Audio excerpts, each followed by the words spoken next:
शुभोदय बच्चों, आज की कक्षा में आप सबका स्वागत है। बच्चों, आज हम 8वीं कक्षा के अगला पाठ जीवनदात्री वर्षा इस पाठ के बारे में जानकारी प्राप्त कर लेंगे। बच्चों, यहाँ एक संकलित निबंध है।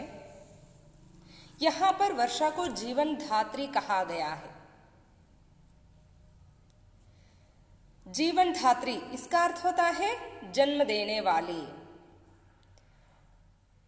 बच्चों, आप सोच रहे होंगे कि वर्षा को क्यों जन्म देने वाली कहा गया है, जीवन धात्री क्यों कहा गया है। बच्चों, आप सभी जानते हैं पानी के बिना तो सारे संसार में मनुष्य ही नहीं, कोई भी जीव जंतु रह नहीं सकता है। हर एक जीवी के जीवन के लिए पानी अत्यावश्यक है, इसलिए जीवन धात्री कहा गया है। ಮಕ್ಕಳೇ, ಇಂದು ನಾವು 8ನೇ ತರಗತಿಯ ಮತ್ತೊಂದು ಪಾಠ ಜೀವನದಾತ್ರಿ ವರ್ಷ ಈ ಪಾಠದ ಬಗ್ಗೆ ಮಾಹಿತಿಯನ್ನು ಪಡ್ಕೊಳ್ಳೋಣ। ಇಲ್ಲಿ ವರ್ಷ ಅಂದರೆ ಮಳೆಯನ್ನ ಜನ್ಮ ನೀಡುವ ತಾಯಿಗೆ ಹೋಲಿಕೆ ಮಾಡಲಾಗಿದೆ। ಯಾವ ರೀತಿ ಒಬ್ಬ ತಾಯಿ ಮಗುವಿಗೆ ಜನ್ಮವನ್ನು ನೀಡಿ ಆ ಮಗುವಿನ ಬೆಳವಣಿಗೆಯ ಜವಾಬ್ದಾರಿಯನ್ನು ಹೊತ್ಕೊಳ್ತಾಳೋ ಅದೇ ರೀತಿ ಇಲ್ಲಿ ವರ್ಷ ಅಂದರೆ ಮಳೆ ಈ ಭೂಮಿಯ ಮೇಲೆ ಇಡೀ ವಿಶ್ವದಲ್ಲಿಯ ಪ್ರತಿಯೊಂದು ಜೀವಿಯ ಜೀವನಕ್ಕೂ ಕಾರಣೀಭೂತವಾಗಿದೆ। ಮಕ್ಕಳೇ, ನೀವೆಲ್ಲ ಊಹಿಸ್ಕೊಳ್ಳಿ, ನೀರಿಲ್ಲದೆ ಹೋಗಿದ್ರೆ ನಮ್ಮೆಲ್ಲರ ಜೀವನ ಯಾವ ರೀತಿಯಾಗಿರ್ತಾ ಇತ್ತು? ನಾವ್ಯಾರೂ ಸಹ ಬದುಕಲಿಕ್ಕೆ ಸಾಧ್ಯನೇ ಇರ್ತಾ ಇರಲಿಲ್ಲ। ಮಕ್ಕಳೇ, ನಾವಷ್ಟೇ ಅಲ್ಲ, ಅಂದರೆ ಮನುಷ್ಯರಷ್ಟೇ ಅಲ್ಲ, ಪ್ರತಿಯೊಂದು ಜೀವಿಯೂ ಸಹ ಭೂಮಿಯ ಮೇಲೆ ಜನ್ಮ ಪಡೆದಂತಹ ಪ್ರತಿಯೊಂದು ಜೀವಿಗೂ ಸಹ ನೀರಿನ ಅತ್ಯವಶ್ಯಕತೆ ಇದ್ದೇ ಇದೆ। ಹಾಗಾಗಿ ಇಲ್ಲಿ ಮಳೆಯನ್ನ जीवनदात्री ಅಂತ करेलाಗಿದೆ। बच्चों, इस पाठ के बारे में जानकारी प्राप्त कर लेने से पहले हम इस पाठ में आए हुए कुछ शब्दार्थों के बारे में जानकारी प्राप्त कर लेंगे। तो आइए बच्चों, अब हम जान लेते हैं इस पाठ में आए हुए कठिन शब्दों का अर्थ। मूल, इस शब्द का अर्थ होता है आधार। ಕನ್ನಡದಲ್ಲೂ ಸಹ ಆಧಾರ, ಮೂಲ, ಆಕರಗಳು ಅಂತ ನಾವು ಕರಿಬೋದು। ಮೂಲ, ಆಧಾರವಾಗಿರುವಂಥದ್ದು, ಅದಕ್ಕೆ ಮೂಲ ಅಂತ ಕರಿತೀವಿ। ನಾಲಾ, ಪಾನಿ ಬಹನೆ ಕಾ ಪತಲಾ ಸಾ ಮಾರ್ಗ, ಛೋಟಿ ನದಿ। ನಾಲಾ ಅಂದರೆ ನೀರು ಹರಿಯುವುದಕ್ಕಾಗಿರುವಂಥ ಸಣ್ಣದಾಗಿರುವಂತಹ ಮಾರ್ಗ ಅಥವಾ ಸಣ್ಣದಾಗಿರುವಂತಹ ನದಿಯನ್ನು ನಾವು ನಾಲಾ ಅಂತ ಕರಿತೀವಿ। ಝೀಲ್, ಪ್ರಾಕೃತಿಕ ಜಲಾಶಯ। ಝೀಲ್ ಅಂದರೆ ಪ್ರಾಕೃತಿಕವಾಗಿರುವಂತಹ ಜಲಾಶಯ, ನೀರಿನ ಆಕರ, ಸರೋವರ ಅಂತ ಹೇಳಿ ನಾವು ಕರೀಬಹುದು। ತಾಲಾಬ್, ಪಾನಿ ಕಾ ಬಡಾ ಖುಂಡ್ ಪೋಖ್ರಾ, ಕೆರೆ। ತಾಲಾಬ್ ಅಂದರೆ ಕೆರೆ ಅಂತ ನಾವು ಹೇಳಬಹುದು। ಕಣ್, ಬಹುತ್ ಛೋಟಾ ಟುಕಡಾ। ಕಣ್ ಅಂದರೆ ಕಣ ಅಂದರೆ ಒಂದು ಸಣ್ಣದಾದ ಒಂದು ಭಾಗ, ತುಂಡು ಅಂತ ಹೇಳಿ ನಾವು ಕರಿಬಹುದು। ಕಣದಲ್ಲೂ ಅಂತ ಹೇಳ್ತೀವಲ್ಲ, ಆ ರೀತಿಯಾಗಿ। ಬಾಷ್ಪ್, इसका अर्थ होता है भाप, ಅಂದರೆ ಆವಿಯಾಗುವಂಥದ್ದಕ್ಕೆ ನಾವು ಬಾಷ್ಪ್ ಅಥವಾ ಭಾಪ್ ಅಂತ ಕರಿತೀವಿ। ಆಮ್ತೌರ್ ಪರ್, ಸಾಧಾರಣತಯ। ಆಮ್ತೌರ್ ಪರ್, इसका अर्थ होता है ಸಾಧಾರಣತಯ, ಕನ್ನಡದಲ್ಲಿ ಸಾಮಾನ್ಯವಾಗಿ ಅಂತ ನಾವು ಹೇಳ್ತೀವಿ। ಆಮ್ತೌರ್ ಪರ್ ಅಂದರೆ ಸಾಮಾನ್ಯವಾಗಿ। ಬರಸ್ನಾ, ಆಕಾಶ ಮೇ ಜಲ್ ಕಾ ಗಿರನಾ। ಬರಸ್ನಾ ಅಂದರೆ ಆಕಾಶದಿಂದ ಮಳೆ ಭೂಮಿಗೆ ಸುರಿಯೋದಕ್ಕೆ ನಾವೇನಂತ ಕರಿತೀವಿ? ಬರಸ್ನಾ ಅಂತ ಕರಿತೀವಿ। ಪ್ರತೀಕ್ಷಾ, इस शब्द का अर्थ होता है इंतजार। प्रतीक्षा शब्दದ ಅರ್ಥ ಇಂತಜಾರ್। अकाल, ಸುಖ, ಒಣಗಿದ, ಅಕಾಲ್ ಅಂದರೆ ಒಣಗಿದ, ಬರಡಾಗಿರುವಂಥ. ಸ್ತ್ರೋತ್ ಮೂಲಾಧಾರ, ಮೂಲಾಧಾರ ಮೂಲ ಆಕರಗಳು. ಕಿನಾರ ನದಿ ಯಾ ಜಲಾಶಯ ಕಾ ತಟ್. ಕಿನಾರ ಅಂದರೆ ನದಿ ಅಥವಾ ಯಾವುದೇ ಜಲಾಶಯದ ದಡವನ್ನು ನಾವೇನಂತ ಕರಿತೀವಿ? ಕಿನಾರ ಅಂತ ಕರಿತೀವಿ. ये थे इस पाठ में आए हुए कठिन शब्दों का अर्थ. इस पाठ से छात्र पानी के उपयोग और लाभ से परिचित होते हैं. ಈ ಪಾಠದ ಅಧ್ಯಯನವನ್ನು ಮಾಡೋದ್ರಿಂದ ನೀರಿನಿಂದ ಆಗುವಂತಹ ಉಪಯೋಗ ಮತ್ತು ಲಾಭದ ಬಗ್ಗೆ ನಾವು ಮಾಹಿತಿಯನ್ನು ಪಡ್ಕೊಳ್ಬಹುದು. तो आइए बच्चों, अब हम देखते हैं इस पाठ में पानी के उपयोग और लाभ. पानी से क्या क्या लाभ होता है, पानी क्यों मनुष्य के लिए अनिवार्य है, इसके बारे में जानकारी प्राप्त कर लेंगे. पाठ का विवरण जानने से पहले मैं पाठ को एक बार अच्छी तरह से पढ़ती हूँ. आप भी देख लीजिए और घर में उसी तरह पढ़ने का अभ्यास कीजिए. पाठ 14 जीवनदात्री वर्षा. जीवन के लिए पानी अनिवार्य है. पानी के स्रोत अनेक हैं. नदी, नाला, सागर आदि. इन सब का कारण है वर्षा. समुद्र, झील, तालाब और नदियों का पानी सूरज की गर्मी से बाष्प बनकर ऊपर उठता है. इस बाष्प से बादल बनते हैं. ये बादल जब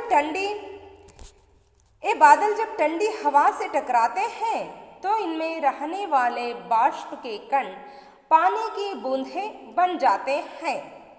बूंदों वाले बादल भारी होकर जब धरती की आकर्षण शक्ति से खींचे जाते हैं तब वर्षा के रूप में बरस जाते हैं. इस प्रकार धरती से बादल और बादल से धरती तक बाष्प की यात्रा बहुत रोचक है. एशिया में यूरोप की तरह 12 महीने वर्षा नहीं होती. मानसूनी हवाएं वर्षा ऋतु लाती हैं. सर्दी गर्मी की ऋतुओं में वर्षा आमतौर पर कम होती है. इसीलिए लोग वर्षा ऋतु की प्रतीक्षा करते हैं. अगर वर्षा नहीं होती तो अकाल पड़ता है, खेत सूख जाते हैं और गाय बैल आदि मरने लगते हैं. जब बहुत ज्यादा वर्षा होती है तो नदियां अपने किनारों को तोड़कर बहने लगती हैं. इसको बाढ़ कहते हैं. वर्षा का जल साफ और शुद्ध जल का सबसे अच्छा स्रोत है.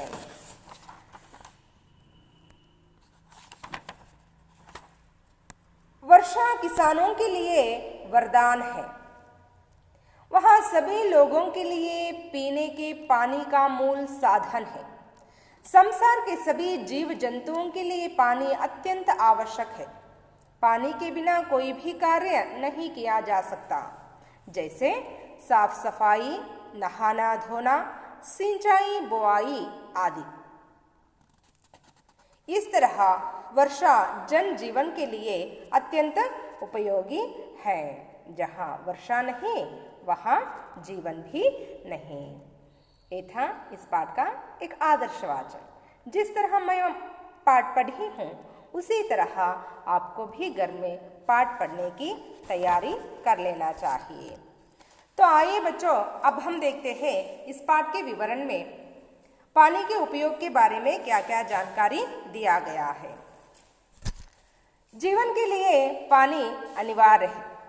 पानी के स्रोत अनेक हैं, जैसे नदी, नाला, सागर आदि. इन सब का कारण है वर्षा. समुद्र, झील, तालाब और नदियों का पानी सूरज की गर्मी से बाष्प बनकर ऊपर उठता है. इस बाष्प से बादल बनते हैं। बच्चों, आप सभी जानते हैं इस संसार में रहने वाले हर एक जीवी के लिए पानी अत्यंत अनिवार्य है। पानी के बिना तो कोई भी रह नहीं सकता है। ಮಕ್ಕಳೇ, ನಿಮಗೆಲ್ಲ ತಿಳಿದಿರೋ ಹಾಗೆ ನೀರಿಲ್ಲದೆ ಈ ಭೂಮಿಯ ಮೇಲೆ ಯಾವುದೇ ಒಂದು ಜೀವಿಯೂ ಸಹ ಬದುಕಲಿಕ್ಕೆ ಸಾಧ್ಯವೇ ಇಲ್ಲ. ಪ್ರತಿಯೊಂದು ಜೀವಿಗೂ ಸಹ ನೀರು ಅತ್ಯವಶ್ಯಕವಾಗಿ ಬೇಕು. ಹಾಗಿನ್ಮೇಲೆ ಈ ನೀರಿನ ಆಕರಗಳು, ಸ್ತೋತ್ರ ಅಂದರೆ ಆಕರಗಳು, ನೀರಿನ ಆಕರಗಳ ಭೂಮಿಯ ಮೇಲೆ ನಾವು ಸಾಕಷ್ಟು ನೀರಿನ ಆಕರಗಳನ್ನು ನೋಡ್ತೀವಿ. ಉದಾಹರಣೆಗೆ ನದಿ, ನಾಲಾ, ಸಾಗರ್, ತಾಲಾಬ್, ಝೀಲ್, ಸಮುದ್ರ ಆದಿ. ಮಕ್ಕಳೇ, ನಾವಿಲ್ಲೆಲ್ಲ ಈ ಚಿತ್ರದಲ್ಲಿ ನೋಡ್ತಾ ಇರಬಹುದು.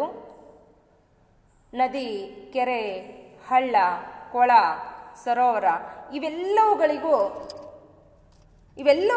ಇವೆಲ್ಲವೂ ಸಹ ನೀರಿನಿಂದ ತುಂಬಿರಬೇಕು ಅಂದರೆ ಅದಕ್ಕೆ ಮೂಲ ಕಾರಣವೇ ಮಳೆ ಆದರೆ ಮಾತ್ರ ಇವೆಲ್ಲ ಆಕರಗಳಲ್ಲಿ ನಾವು ನೀರನ್ನು ಕಾಣೋದಕ್ಕೆ ಸಾಧ್ಯ ಮತ್ತು ನಮ್ಮ ದಿನನಿತ್ಯದ ಕೆಲಸಗಳಿಗಾಗಿ ನೀರನ್ನು ಬಳಕೆ ಮಾಡಿಕೊಳ್ಳೋದಕ್ಕೆ ಸಾಧ್ಯ. ಮಕ್ಕಳೇ, ನಮ್ಮ ಮನೆಯಲ್ಲಿ ನೀರಿಲ್ಲದೆ ಹೋದಾಗ ನಾವು ಈ ರೀತಿಯಾಗಿ ಹಳ್ಳದಿಂದ ನೀರನ್ನು ತರಬಹುದು, ಬಾವಿಯಿಂದ ತರಬಹುದು, ನದಿಯಿಂದ ತರಬಹುದು, ಕೆರೆಯಿಂದ ತರಬಹುದು. ಆದರೆ ಇವೆಲ್ಲವುಗಳಲ್ಲಿ ನೀರೇ ಇಲ್ಲದೆ ಹೋದರೆ ನಾವು ಪರದಾಡುವಂತಹ ಸ್ಥಿತಿಯನ್ನು ಎದುರಿಸಬೇಕಾಗುತ್ತೆ. ಏಕೆಂದರೆ ಮನುಷ್ಯ ನೀರಿಲ್ಲದೆ ಜೀವನವನ್ನು ಮಾಡೋದು ಅಸಾಧ್ಯವಾಗಿರುವಂಥದ್ದು. ಹಾಗಾಗಿ ಈ ಎಲ್ಲ ನೀರಿನ ಆಕರಗಳಿಗೆ ಮಳೆಯೇ ಮೂಲ ಕಾರಣವಾಗಿದೆ. समुद्र, झील, तालाब और नदियों का पानी सूरज की गर्मी से बाष्प बनकर ऊपर उठता है. ಮಕ್ಕಳೇ, ನಾವು ಈಗ ಚಿತ್ರದಲ್ಲಿ ನೋಡಿರೋ ಹಾಗೆ ಸಮುದ್ರ, ಹಳ್ಳ, ಸರೋವರ, ನದಿ ಇವೆಲ್ಲವುಗಳಲ್ಲಿರುವಂತಹ ನೀರು ಸೂರಜ್ ಕಿ ಗರ್ಮಿ ಅಂದರೆ ಶಾಖ, ಸೂರ್ಯನ ಶಾಖದಿಂದ ಆವಿಯಾಗಿ ಆ ನೀರಿನ ಹನಿಗಳು ಮೇಲೆ ಆಕಾಶವನ್ನು ಸೇರಿ ಮೋಡಗಳಾಗ್ತವೆ ಮತ್ತು ಆ ಮೋಡಗಳು ಒಂದಕ್ಕೊಂದು ಘರ್ಷಣೆಗೊಳಪಟ್ಟು ಮತ್ತೆ ಆ ಭೂಮಿಯನ್ನು, ಆ ಮಳೆ ಹನಿಯ ರೂಪದಲ್ಲಿ ಮತ್ತೆ ಭೂಮಿಯನ್ನು ಸೇರ್ತವೆ. सूरज की गर्मी से बाष्प बनकर ऊपर उठता है और इस बाष्प से बादल बनते हैं. ಸೂರ್ಯನ ಶಾಖದಿಂದ ಆ ನೀರಿನ ಆಕರಗಳಲ್ಲಿರುವಂತಹ ಎಲ್ಲ ನೀರು ಸಹ ಅಂದರೆ ಆ ನೀರು ಆವಿಯಾಗಿ ಮೇಲೆ ಆಕಾಶವನ್ನು ಸೇರಿ ಅಲ್ಲಿ ಮೋಡಗಳು ಉಂಟಾಗ್ತವೆ. ये बादल जब ठंडी हवा से टकराते हैं तो इनमें रहने वाले बाष्प के कण पानी की बूंदें बन जाते हैं. ಈ ಮೋಡಗಳು, ಬಾದಲ್ ಅಂದರೆ ಮೋಡಗಳು, ಈ ಮೋಡಗಳು ತಂಪಾದ ಗಾಳಿಯಿಂದ ಒಂದಕ್ಕೊಂದು ಘರ್ಷಿಸಿದಾಗ ಅದರಲ್ಲಿರುವಂತಹ ನೀರು ಬಾಷ್ಪಕಿ ಕಣ್, ಅದರಲ್ಲಿರುವಂತಹ ನೀರು ಹನಿಯ ರೂಪದಲ್ಲಿ ಮತ್ತೆ ಭೂಮಿಯನ್ನು ತಲುಪ್ತವೆ. ಆವಿಯಾಗಿ ಹೋಗಿರುವಂತಹ ನೀರಿನ ಹನಿ ಮಳೆಯ ಹನಿಯಾಗಿ ಭೂಮಿಯನ್ನು ಮತ್ತೆ ಬಂದು ಸೇರ್ತವೆ. बूंदों वाले बादल भारी होकर जब धरती की आकर्षण शक्ति से खींचे जाते हैं तब वर्षा के रूप में बरस जाते हैं. इस प्रकार धरती से बादल और बादल से धरती तक बाष्प की यात्रा बहुत रोचक है. ಸೂರ್ಯನ ಶಾಖದಿಂದ ಆವಿಯಾಗಿ ಮೋಡವನ್ನು ಸೇರಿ ಆಕಾಶವನ್ನು ಸೇರಿ ಮೋಡಗಳಾದಂತಹ ಆ ಆವಿಯಾಗಿರುವಂತಹ ನೀರು ಮಳೆ ಹನಿಯ ರೂಪದಲ್ಲಿ ಭೂಮಿಯ ಆಕರ್ಷಣೆಯ ಶಕ್ತಿಯಿಂದ ಮತ್ತೆ ಭೂಮಿಯನ್ನು ತಲುಪ್ತವೆ. ಆಗ ಮಳೆಯ ರೂಪದಲ್ಲಿ ಅದು ಧಾರಾಕಾರವಾಗಿ ಸುರಿಯೋದಕ್ಕೆ ಶುರುವಾಗುತ್ತೆ. ಈ ರೀತಿಯಾಗಿ ನೀರು ಸೂರ್ಯನ ಶಾಖದಿಂದ ಮೇಲೆ ಹೋಗುವಂಥದ್ದು ಮತ್ತೆ ತಂಪಾದ ಗಾಳಿಯಿಂದ ಒಂದಕ್ಕೊಂದು ಘರ್ಷಣೆಗೆ ಒಳಪಟ್ಟು ಮತ್ತೆ ಭೂಮಿಯನ್ನು ಸೇರುವಂಥದ್ದು. ಹೀಗೆ ಈ ಜಲಚಕ್ರ ನಿರಂತರವಾಗಿ ನಡೀತಾನೆ ಇರುತ್ತೆ. एशिया में यूरोप की तरह 12 महीने वर्षा नहीं होती है. मानसूनी हवाएं वर्षा ऋतु लाती हैं. ಏಷ್ಯಾ ಖಂಡದಲ್ಲಿ ಯುರೋಪ್ ಖಂಡದಂತೆ 12 ತಿಂಗಳ ಕಾಲವೂ ಸಹ ಮಳೆ ಆಗೋದಿಲ್ಲ. ಅಂದರೆ ಭಾರತದಲ್ಲಿ ವಾಯುಗುಣವನ್ನು 3 ಭಾಗಗಳಂದರೆ ಹವಾಮಾನಕ್ಕನುಗುಣವಾಗಿ 3 ಭಾಗಗಳನ್ನಾಗಿ ವಿಂಗಡಿಸಲಾಗಿದ್ದು ಬೇಸಿಗೆ ಕಾಲ, ಮಳೆಗಾಲ ಮತ್ತು ಚಳಿಗಾಲದ ರೂಪದಲ್ಲಿ ವಿಂಗಡಿಸಲಾಗಿದೆ.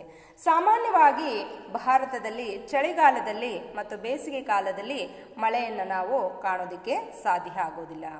ಸೈಕ್ಲೋನಿಂದ ಆಗಿರಬಹುದು ಅಥವಾ ಬೇರೆ ಇನ್ಯಾವುದೇ ಹವಾಮಾನದ ವೈಪರೀತ್ಯದಿಂದ ಆದಾಗ ಮಾತ್ರ ನಾವು ಮಳೆಯನ್ನು ನೋಡೋದಕ್ಕೆ ಸಾಧ್ಯ. ಇಲ್ಲದೆ ಹೋದಲ್ಲಿ ಸಾಮಾನ್ಯವಾಗಿ ಚಳಿಗಾಲ ಮತ್ತು ಬೇಸಿಗೆ ಕಾಲದಲ್ಲಿ ಮಳೆಯನ್ನು ನಾವು ನೋಡೋದಿಲ್ಲ. ಮಳೆಗಾಲದಲ್ಲಿ ಮಾತ್ರ ನಾವು ಮಳೆಯನ್ನು ಕಾಣಬಹುದು. ಈ ಮಾನ್ಸೂನ್ ಗಾಳಿ ಮಾನ್ಸೂನಿ ಹವಾಯೇ ವರ್ಷಾ ಋತು ಲಾತಿ ಹೇ. ಈ ಮಾನ್ಸೂನ್ ಗಾಳಿ ಬೀಸಿದಾಗ ಮಳೆಗಾಲ ಪ್ರಾರಂಭವಾಗುತ್ತೆ. सर्दी गर्मी की ऋतुओं में वर्षा आमतौर पर कम होती है. ಸಾಮಾನ್ಯವಾಗಿ ಚಳಿಗಾಲ ಮತ್ತು ಬೇಸಿಗೆ ಕಾಲದಲ್ಲಿ ಮಳೆಯನ್ನು ನಾವು ಕಡಿಮೆ ಪ್ರಮಾಣದಲ್ಲಿ ನೋಡ್ತೀವಿ, ಮಳೆ ಆಗೋದಿಲ್ಲ. इसलिए लोग वर्षा ऋतु की प्रतीक्षा करते हैं. ಆದ್ದರಿಂದ ಜನರು ಮಳೆಗಾಲದ ಪ್ರತೀಕ್ಷಾ ಅಂದರೆ ಕಾಯೋದು, ಇಂತಜಾರ್ ಕರ್ನಾ, ಮಳೆಗಾಲದ ನಿರೀಕ್ಷೆಯನ್ನು ಮಾಡ್ತಾರೆ. ಯಾಕಂದರೆ ಭಾರತ ದೇಶ ರೈತರ ಕೃಷಿ ಪ್ರಧಾನವಾಗಿರುವಂತಹ ದೇಶವಾಗಿದೆ. ಹಾಗಾಗಿ ಪ್ರತಿಯೊಬ್ಬ ರೈತನಿಗೂ ಸಹ ಮಳೆಯ ಒಂದು ನಿರೀಕ್ಷೆಯಲ್ಲಿ ರೈತ ಕಾಯ್ತಾ ಇರ್ತಾನೆ. ಆ ಮಳೆಗಾಲ ಪ್ರಾರಂಭವಾದಾಗ ತನ್ನ ವ್ಯವಸಾಯದ ಕೆಲಸಗಳನ್ನು ಅವನು ಪ್ರಾರಂಭ ಮಾಡ್ತಾನೆ. ಹೀಗೆ ಮಳೆ ಕೇವಲ ನೀರಿನ ಆಕರಗಳಿಗಷ್ಟೇ ಅಲ್ಲ, ರೈತನ ಜೀವನಕ್ಕೂ ಸಹ ಆಧಾರವಾಗಿರುವಂಥದ್ದಾಗಿದೆ. ಮಳೆ ಬಂದಾಗ ಮಾತ್ರ ರೈತ ತನ್ನ ವ್ಯವಸಾಯದ ಕೆಲಸಗಳನ್ನು ಪ್ರಾರಂಭ ಮಾಡೋದಕ್ಕೆ ಸಾಧ್ಯ. ಬೀಜಗಳನ್ನು ಬಿತ್ತನೆ ಮಾಡಿ ಬೆಳೆಗಳನ್ನು ತೆಗೆಯೋದಕ್ಕೆ ಸಾಧ್ಯ. अगर वर्षा नहीं होती तो अकाल पड़ता है, खेत सूख जाते हैं और गाय बैल आदि मरने लगते हैं. ಆದರೆ ಮಳೆ ಆಗದೆ ಹೋದರೆ ಬರಗಾಲ ಆಗುತ್ತೆ. ಮಕ್ಕಳೇ, ನಾವಿಲ್ಲಿ ಕಾಣ್ಬೋದು, ಒಂದು ಚಿತ್ರದಲ್ಲಿ ನೋಡ್ತಾ ಇರಬಹುದು, ಭೂಮಿ ಯಾವ ರೀತಿಯಾಗಿ ಬರಡಾಗಿ ನಿಂತಿದೆ ಅಂತ. ಮಳೆ ಇದ್ದರೆ ಮಾತ್ರ ನಾವು ಹಸಿರನ್ನು, ಪ್ರಾಕೃತಿಕ ಸೌಂದರ್ಯವನ್ನು ಕಾಣೋದಕ್ಕೆ ಸಾಧ್ಯ. ಮಳೆ ಆಗದೆ ಹೋದರೆ ಎಲ್ಲ ಹಸಿರು ಮಾಯವಾಗಿ ಭೂಮಿ ಬರಡಾಗಿ ಬಂಜರಾಗಿ ನಿಲ್ಲುತ್ತೆ. खेत सूख जाते हैं और गाय बैल आदि मरने लगते हैं. ರೈತನ ಜೀವನಕ್ಕೆ ಆಧಾರವಾಗಿರುವಂತಹ ಹೊಲಗದ್ದೆಗಳೆಲ್ಲ ಒಣಗಿ ಬರಡಾಗಿ ನಿಲ್ತವೆ. ಹಸಿರನ್ನೇ ಆಹಾರವನ್ನಾಗಿಸಿಕೊಂಡಿರುವಂತಹ, ಅಂದರೆ ಹುಲ್ಲನ್ನು ತಿಂದು ಜೀವನವನ್ನು ನಡೆಸ್ತಾ ಇರುವಂತಹ ಹಸು, ಮೇಕೆ, ಕುರಿ ಇವೆಲ್ಲವುಗಳು ಸಹ ಅನೇಕ ಪ್ರಾಣಿಗಳು ತಮ್ಮ ಪ್ರಾಣವನ್ನು ಬಿಡಬೇಕಾಗುತ್ತೆ. ಈ ರೀತಿಯಾಗಿ ಮಳೆ ಆಗದೆ ಹೋದರೆ ಕೇವಲ ನೀರಿನ ಆಕಾರಗಳಲ್ಲಿರುವಂತಹ ನೀರು ಇಂಗಿ ಹೋಗೋದಷ್ಟೇ ಅಲ್ಲ, ಹೊಲಗದ್ದೆಗಳು ಸಹ ಬೆಳೆಗಳಿಲ್ಲದೆ ಬರಡಾಗ್ತವೆ ಮತ್ತು ಆಹಾರವಿಲ್ಲದೆ ಕೇವಲ ಮನುಷ್ಯ ಅಷ್ಟೇ ಅಲ್ಲ, ಪ್ರಾಣಿ ಪಕ್ಷಿಗಳು ಸಹ ಸಾವನ್ನು ಅಪ್ತವೆ. ಇಲ್ಲಿ ನೋಡ್ತಾ ಇರ್ಬೋದು ಮಕ್ಕಳೇ, ನಾವು ಈ ಚಿತ್ರದಲ್ಲಿ ರೈತರು ಹೇಗೆ ಮಳೆಯ ಮುಗಿಲನ್ನು ನೋಡ್ತಾ ಮಳೆಯನ್ನು ಕಾಯ್ತಾ ಇದ್ದಾರೆ. ಬರಡಾಗಿರುವಂತಹ ಭೂಮಿಯಲ್ಲಿ ಬಿತ್ತನೆಯನ್ನು ಮಾಡಿ ತಮ್ಮ ಹೊಟ್ಟೆಯನ್ನು ತುಂಬಿಸ್ಕೊಳ್ಳೋದ್ರ ಜೊತೆಗೆ ತಮ್ಮ ಮನೆಯಲ್ಲಿ ಸಾಕೊಂಡಿರುವಂತಹ ಪ್ರಾಣಿಗಳಿಗೂ ಸಹ ಆಹಾರವನ್ನು ನಾವು ಒದಗಿಸಬೇಕು ಅನ್ನೋ ಸಂಕಟದಿಂದ ಆಕಾಶದತ್ತ ನೋಡ್ತಾ ಮಳೆಯ ನಿರೀಕ್ಷೆಯನ್ನು ರೈತ ಮಾಡ್ತಾ ಇದ್ದಾನೆ. जब बहुत ज़्यादा वर्षा होती है तो नदियाँ अपने किनारों से बाहर आकर बहने लगती हैं. इसको ಬಾಢ್ कहते हैं. ಯಾವಾಗ ಮಳೆ ಆಗದೆ ಹೋದರೆ ನಾವು ಅದನ್ನು ಬರಗಾಲ ಅಂತ ಕರಿತೀವಿ, ಅಂದರೆ ಅಕಾಲ ಅಂತ ಕರಿತೀವಿ. ಆದರೆ ಇದಕ್ಕೆ ತದ್ವಿರುದ್ಧವಾಗಿ ಜಬ್ ಬಹುತ್ ज़्यादा वर्षा होती है तो नदियाँ अपने किनारों से बाहर आकर बहने लगती है. इसको बाढ़ कहते हैं. ಯಾವಾಗ ಮಳೆ ಅತ್ಯಧಿಕ ಪ್ರಮಾಣದಲ್ಲಿ ಹೆಚ್ಚಾಗ್ತಾ ಹೋಗುತ್ತೋ ಆಗ ಎಲ್ಲ ನದಿಗಳು ಸಹ ತಮ್ಮ ಎಲ್ಲೆಯನ್ನು ಮೀರಿ ಹರಿಯೋದಕ್ಕೆ ಪ್ರಾರಂಭ ಮಾಡ್ತವೆ. ಆಗ ಅದನ್ನು ನಾವು ಬಾಢ್ ಅಂತ ಕರಿತೀವಿ. ಮಕ್ಕಳೇ, ನಾವು ಇಲ್ಲಿ ಚಿತ್ರದಲ್ಲಿ ಕಾಣ್ತಾ ಇರ್ಬೋದು ಯಾವ ರೀತಿಯಾಗಿ ನೀರು ತನ್ನ ಎಲ್ಲೆಯನ್ನು ಮೀರಿ ಹರಿತಾ ಇದೆ. ಆ ರೀತಿ ಹರಿದಾಗ ಈ ರೀತಿಯಾಗಿ ನಾವು ಈ ಚಿತ್ರದಲ್ಲಿ ಕಾಣ್ಬೋದು, ಜನಗಳೆಲ್ಲರೂ ಸಹ ತಮ್ಮ ಮನೆ ಮಠಗಳನ್ನೆಲ್ಲವನ್ನ ಕಳ್ಕೊಂಡು ನೀರಿನ ಪ್ರವಾಹದಲ್ಲಿ ಕೊಚ್ಚಿ ಹೋಗ್ತಾ ಇದ್ದಾರೆ. ಈ ರೀತಿಯಾಗಿ ನದಿಗಳು, ಸರೋವರಗಳು ಅವೆಲ್ಲವೂ ಸಹ ತಮ್ಮ ಎಲ್ಲೆಯನ್ನು ಮೀರಿ ಹರಿಯೋದಕ್ಕೆ ಶುರುವಾದಾಗ ಅದನ್ನು ನಾವು ಪ್ರವಾಹ ಅಂತ ಕರಿತೀವಿ. ಹೀಗೆ ಪ್ರವಾಹಕ್ಕೊಳಗಾಗಿ ಜನ ತಮ್ಮೆಲ್ಲ ಆಹಾರಗಳನ್ನು, ದವಸ ಧಾನ್ಯಗಳನ್ನು, ಆಸ್ತಿ ಪಾಸ್ತಿಗಳನ್ನು ಕಳ್ಕೊಂಡು, ಮನೆಗಳನ್ನು ಕಳ್ಕೊಂಡು ತಮ್ಮ ಜೀವ ರಕ್ಷಣೆಗಾಗಿ ಪರದಾಡುವಂತಹ ಪರಿಸ್ಥಿತಿಯನ್ನು ನಾವು ಕಾಣ್ತೀವಿ.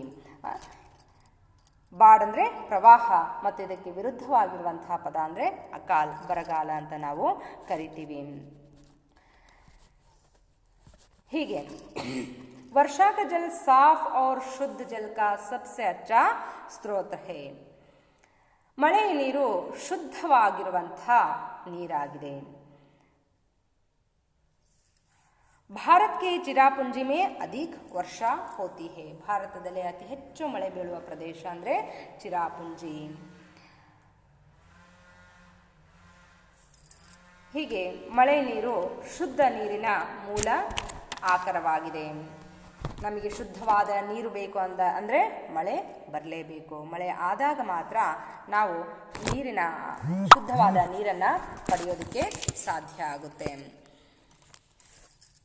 ವರ್ಷಾ ಕಿಸಾನೋಂ ಕೆ ಲಿಯೇ ವರದಾನ್ ಹೈ. ಮಳೆ ಅನ್ನೋದು ರೈತರಿಗೆ ಒಂದು ರೀತಿಯ ವರದಾನವಿದ್ದಂತೆ. ವಹ ಸಭಿ ಲೋಗೋಂ ಕೆ ಲಿಯೇ ಪೀನೆ ಕೆ ಪಾನಿ ಕಾ ಮೂಲ ಸಾಧನ ಹೈ. ಅದು ಎಲ್ಲ ಜನರಿಗೂ ಸಹ ಕುಡಿಯುವ ನೀರಿನ ಮೂಲ ಆಕರವಾಗಿದೆ.